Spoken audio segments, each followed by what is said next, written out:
অনেকে অভিযোগ করে আল্লাহ আমার এইটা দেয় নাই, ওইটা দেয় নাই, আমি এটা পাই নাই, ওইটা পাই নাই। ও পায়, আমি পাই না কেন? ওর চাকরি হয়, আমার হয় না কেন? ওর ব্যবসায় লাভ, আমার লস কেন? ওর বউ সুন্দরী, আমারটা কালা কেন? আছে না নাই? না, অভিযোগ করবেন না। আপনি যে অবস্থানে থেকে অখুশি, আপনি যেই অবস্থানে থেকে আল্লাহর কাছে অভিযোগ করতেছেন, আপনার এই অবস্থানে আসার জন্য অনেকে আল্লাহর কাছে দোয়া করতেছে, ঠিক কিনা? কিন্তু আপনি এই অবস্থানে খুশি না।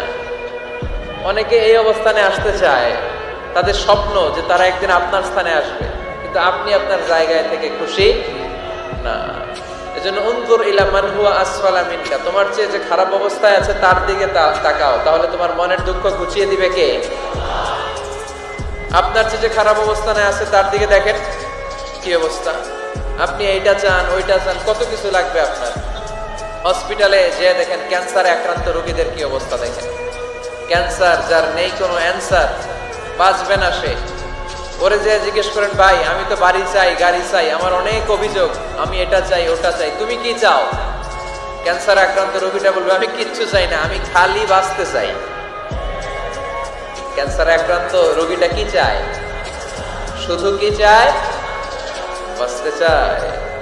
আর আমাদের অনেক কিছু লাগবে। এজন্য বেঁচে যে আছি, এই জন্যই আলহামদুলিল্লাহ। শ্বাস প্রশ্বাস যে নিতে পারতেছি, বেঁচে আছি, অনেক দিয়েছে প্রভু, আর কিছু লাগবে না, আলহামদুলিল্লাহ পড়েন। চাওয়ার কোনো শেষ নাই, আছে? লাউ আন্না লিকুল্লি ইবনি আদম ওয়াদিয়ান মিন যাহাব আহাব্বা আন ইয়াকুনা লাহু ওয়াদিয়ান ওয়া লা ইয়ামলা ফাহু ইল্লা তুরাব। প্রত্যেক বনি আদমকে আল্লাহ তাআলা একটা করে স্বর্ণের পাহাড়ের মালিকও যদি বানিয়ে দেয়। কিসের পাহাড়? সবাই বলেন। দেখছেন শরীয়তপুরে? শরীয়তপুরে নাই স্বর্ণের পাহাড়? কোন দেশে আছে? সৌদি আরব। স্বর্ণের পাহাড় নাই, স্বর্ণের খনি আছে। স্বর্ণের পাহাড় এই পৃথিবীতে হবে না, স্বর্ণের পাহাড় পাওয়া যাবে জান্নাতে, ঠিক কিনা? প্রত্যেককে যদি আল্লাহ একটা করে স্বর্ণের পাহাড়ের মালিকও বানিয়ে দেয়, তারা আরো একটা স্বর্ণের পাহাড়ের মালিক হতে চাইবে। আচ্ছা বুঝে শুনে উত্তর দেন তো, আল্লাহ যদি আমাকে একটা স্বর্ণের পাহাড়ের মালিক বানিয়ে দেয়, আমার 14 পুরুষ এই পাহাড়, স্বর্ণের পাহাড় কেটে কেটে ভেঙে ভেঙে বিক্রি করে খেয়েও এই পাহাড়ের অর্ধেকও কি শেষ করতে পারবো? তাহলে আরেকটা লাগবে কেন? স্বভাব, ঠিক কিনা? স্বভাব কি? তো একটা স্বর্ণের পাহাড়ের মালিক যদি আমি হই, আমার 14 পুরুষ খেয়েও শেষ করতে পারবে, তারপরেও আমি আরেকটা কেন চাই? স্বভাব। আল্লাহর হাবিব বললেন এটা স্বভাব। ওয়ালা ইয়ামলা আফাহু ইল্লা তুরাব। কবরের মাটি ছাড়া কোনো কিছুই তার এই জিহ্বাটারে থামাতে পারবে। যার আছে যত বেশি, তার আরো চাই তত বেশি। মানুষের আছে যত বেশি, তার চাই তত বেশি। শেখ সাদি রাহিমাহুল্লাহ, ইরানের বিখ্যাত কবি, বালাগাল উলা বিকামালিহি কাশাফাত দুজা বিজামালিহি, এই কবিতা লিখে বিখ্যাত হয়েছিলেন। তো ওনার একটা সময় আর্থিক দৈন্যতা যাচ্ছিল, টাকা পয়সা ছিল না, ফলে পায়ে দেওয়ার মতো জুতা ছিল না। কি ছিল না? জুতা ছিল না। তো খুব আফসোস করে একদিন মনে মনে আল্লাহরে বলে, আল্লাহ আমি এত বড় কবি, আমার পায়ে দেওয়ার মতো জুতা নাই। আহা, আফসোস করে ঘর থেকে বের হয়েছে। বের হয়ে দেখে এক ভিক্ষুক ভিক্ষা করে, ওই ভিক্ষুকের 2টা পাই নাই। ভিক্ষুকের 2টা, আর কবি সাহেবের কি নাই? জুতা নাই। কবি সাহেব যখন এই দৃশ্য দেখছে, হায় রে, আমার তো পা আছে, এর তো পাই নাই, সেজদায় পড়ে গেল। আর আল্লাহরে বলে, আল্লাহ শুকর, আলহামদুলিল্লাহ, বেশ ভালো আছি, আর কিছু লাগবে না। এজন্য শান্তি হচ্ছে শুকর আলহামদুলিল্লাহর ভিতরে। শান্তি কিসের ভিতরে? শুকর আলহামদুলিল্লাহর ভিতরে। এজন্য আওয়াজ করে পড়েন আলহামদুলিল্লাহ। আপনার চাহিদার কোনোদিন শেষ হবে না।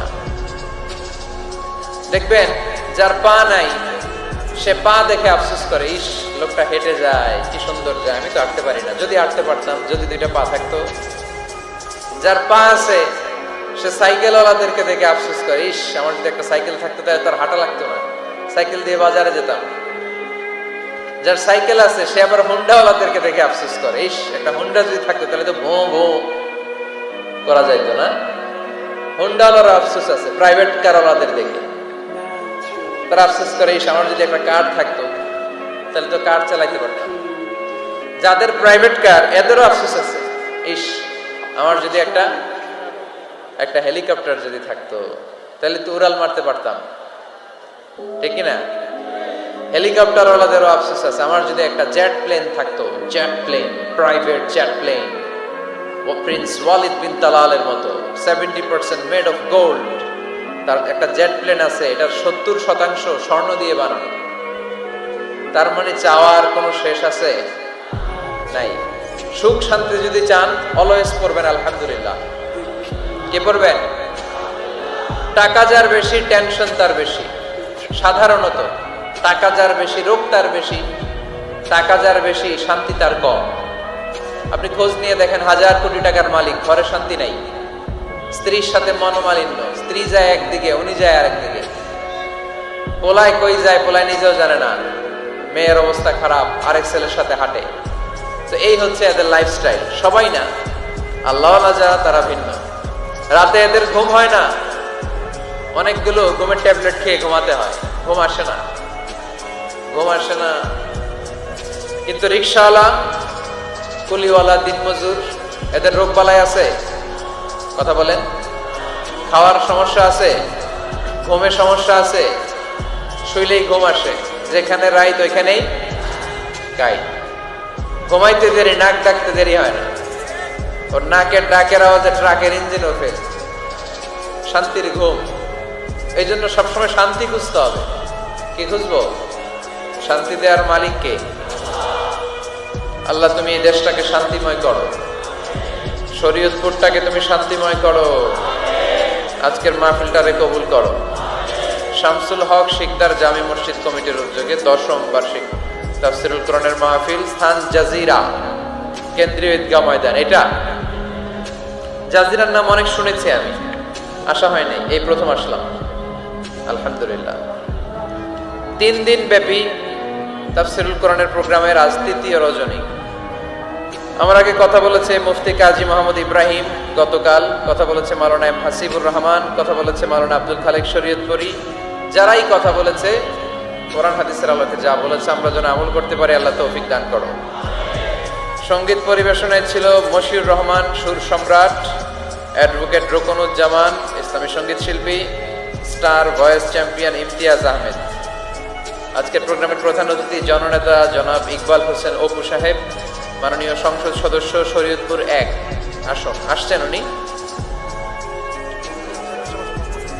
প্রতিনিধি হিসেবে, চেয়ারম্যান সাহেব যিনি বক্তব্য রাখলেন, সুন্দর বক্তব্য রেখেছেন উনি। বিশেষ অতিথি জননেতা আলহাজ মোবারক আলী শিকদার, চেয়ারম্যান উপজেলা পরিষদ জাজিরা। মাশাআল্লাহ, কত সুন্দর ইসলামের পক্ষে কথা বললো। এরকম চেয়ারম্যান আমরা চাই কি চাই না? অনেক চেয়ারম্যান মাহফিল বন্ধ করে দেয়, আছে না নাই? এগুলো ওনারা ভুল করে। ওনাদের উচিত মাহফিলগুলোতে আসা। যেমন আপনাদের চেয়ারম্যান এসেছে, আপনাদের ভালোবাসায় সিক্ত হয়েছে, ঠিক কিনা? আপনাদের দোয়া নিয়ে গিয়েছে, দোয়ার দরকার আছে না নাই? দোয়ার অনেক দাম। এজন্য জনপ্রতিনিধি যারা, আমি ওনাদেরকে বিনয়ের সাথে বলবো আপনারা মাহফিলগুলোতে আসবেন, এসে জনগণকে সালাম দিয়ে যাবেন, দোয়া নিয়ে যাবেন, দোয়ার অনেক দরকার। অতিথি হিসেবে আরো আছে জনাব মোহাম্মদ ইউনুস ব্যাপারী, জিএম নুরুল হক সাহেব, মোহাম্মদ ওমর ফারুক সাহেব। যারাই এসেছে আল্লাহ সবাইকে কবুল করো। বিশেষ করে আমার যুবক ভাইদেরকে আল্লাহ তুমি কবুল করো। সৈয়দনা ওমর ফারুকের মতো ইসলামের বীর সেনানী হিসেবে কবুল করে নাও। পর্দার আড়ালে মা বোনদেরকে আল্লাহ তুমি কবুল করো। আম্মা জান আয়েশা রাদিয়াল্লাহু তাআলা আনহা, খাদিজাতুল কুবরা রাদিয়াল্লাহু তাআলা আনহার মতো মহিয়সী, গরিয়সী, নেককার নারী হিসেবে কবুল করো। আসুন আমরা সরাসরি কোরআন থেকে শুনি, কারণ কোরআন থেকে শুনলে বরকত বেশি না কম? আরো জোরে বলেন, বেশি না কম? এটা এমন একটা কিতাব যে কিতাবে কোনো ভুল নাই। আছে? সন্দেহ আছে? সংশয় আছে? মুত্তাকিনদের জন্য এই বইটারে হেদায়েতের কিতাব করে নাজিল করলো কে?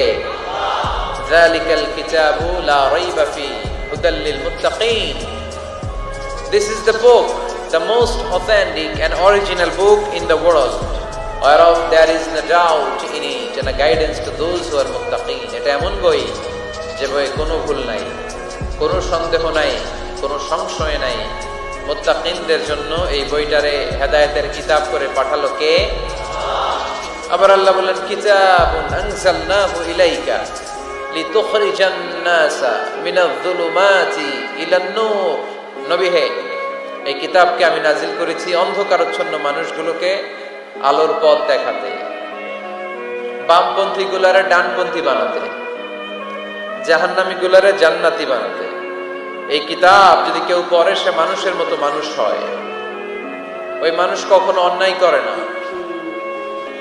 এই কিতাব যে পড়ে এবং মানে, এই কিতাবের শিক্ষাকে যে নিজের মধ্যে ধারণ করে সে কখনো মিথ্যা বলে না, মা বাবার সাথে বেয়াদবি করে না। ওই আলোকিত মানুষটা কখনো টেন্ডারবাজি করে না, চাঁদাবাজি করে না, দুর্নীতিতে চ্যাম্পিয়ন হয় না, ক্যাসিনো ব্যবসায় নামে না। এই কোরআন যারা বুকে ধারণ করে এরা কোনোদিন পেঁয়াজের দাম বাড়ায় না। জোরে বলেন ঠিক কিনা? এরা কখনো তাদের কোনো কাজে জনমানুষের ক্ষতি করে না। এরা সব সময় কল্যাণের পক্ষে, এরা মানবতার পক্ষে। এরাই হচ্ছে আলোকিত মানুষ, ঠিক কিনা? মানুষ হওয়া পৃথিবীতে বড় কঠিন। খালি চোখে যা দেখেন এগুলো মানুষ না, এগুলো জনসংখ্যা। এগুলো কি? এজন্য বলা হয় বাড়ছে জনসংখ্যা, কমছে মানুষ। বাড়তেছে কি, কমতেছে কি? মানুষ।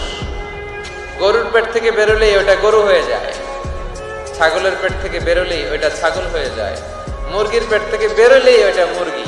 কিন্তু মানুষের পেট থেকে বেরোলেই ওটা মানুষ হয় না, ওটার মানুষ বানাইতে হয়, তাই না? আবার গরুকে কেউ কোনোদিন বলে না এই তুই গরুর মতো গরু হ, বলে?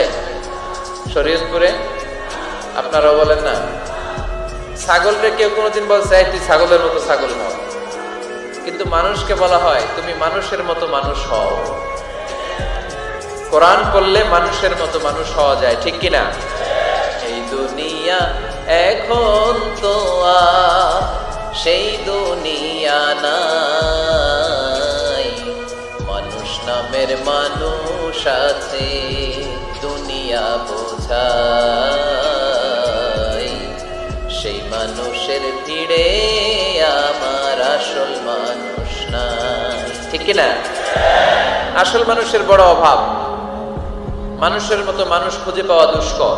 এই কোরআন এসেছে আমাদেরকে মানুষের মতো মানুষ বানাতে। এজন্য এই কোরআন থেকে শুনলে লাভ না লস? কোরআনের সাথে আমাদের সম্পর্ক বাড়াতে হবে। প্রতিদিন কোরআন তেলাওয়াত করতে হবে। আপনারা করেন? হ্যাঁ, আজকে করছেন কারা কারা দেখি?